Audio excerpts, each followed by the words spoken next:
সূরা নাবা শুরু হয় আম্মা ইয়াতাসাআলুন আনিন নাবাইল আযীম। তারা কি একে অপরকে সেই মহাসংবাদ সম্পর্কে জিজ্ঞেস করছে, সেই মহা ঘটনা? নাবা শব্দের অর্থ সংবাদ।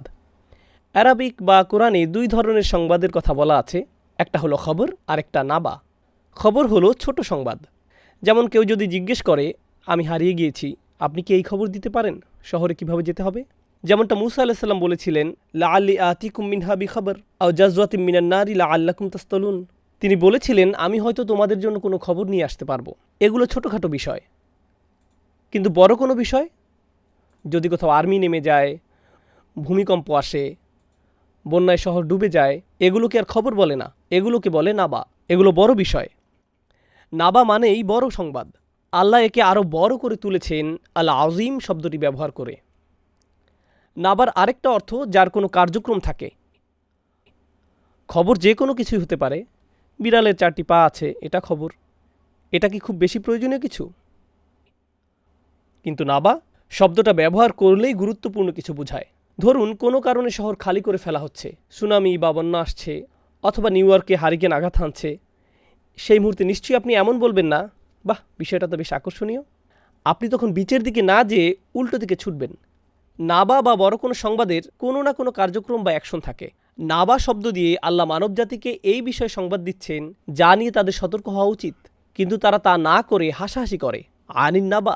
এরপর আল আযীম শব্দটা শুধু বড়ই বোঝায় না, এর দ্বারা একটা নতুন অর্থ দাঁড়ায়। অ্যারাবিকে আযীমের আসল অর্থ হার বা এমন কিছু যা শক্ত বা ভঙ্গুর না, কিংবা খুবই অটুট। এর দ্বারা আল্লাহ বোঝাচ্ছেন ঘটনাটা শুধু বড়ই না, এটা অবশ্যম্ভাবী, এটা অপরিবর্তনীয়। আপনার চিন্তা চেতনা দ্বারা সেই ঘটনার কোনো পরিবর্তন হবে না। কিছু উদাহরণ দিয়ে যদি আমি বিষয়টা আলোচনা করি, ধরুন বজ্রপাত হবে। আপনি বজ্রপাত পছন্দ করেন না, আপনি চান না বজ্রপাত আসুক, কিন্তু তাতে কিছুই হবে না, বজ্রপাত আসবেই। আপনি ভয়ে কান্নাকাটি করতে পারেন, এই ব্যাপারে অভিযোগ করতে পারেন, কিন্তু আপনি বাস্তবতা বদলাতে পারবেন না, এটা অবশ্যম্ভাবী। এই ব্যাপারে মৃত্যুর পরের জীবনের উদাহরণও টানা যায়। মৃত্যু ও মৃত্যুর পরে পুনরুত্থান নিয়ে আল্লাহ বলছেন, এটা বাস্তবিকই হবে, এটা কোনো অলৌকিক ঘটনা না। এমনটা না যে মৃত্যুর পরে আমরা ভূত বা এমন কিছু হয়ে যাব, দেয়ালের মধ্য দিয়ে চলাচল করব ক্যাসপারের মতো, এটা বাস্তব না। আবার জান্নাত কোনো অবাস্তব জিনিস বা কল্পনা না, এটা বাস্তব।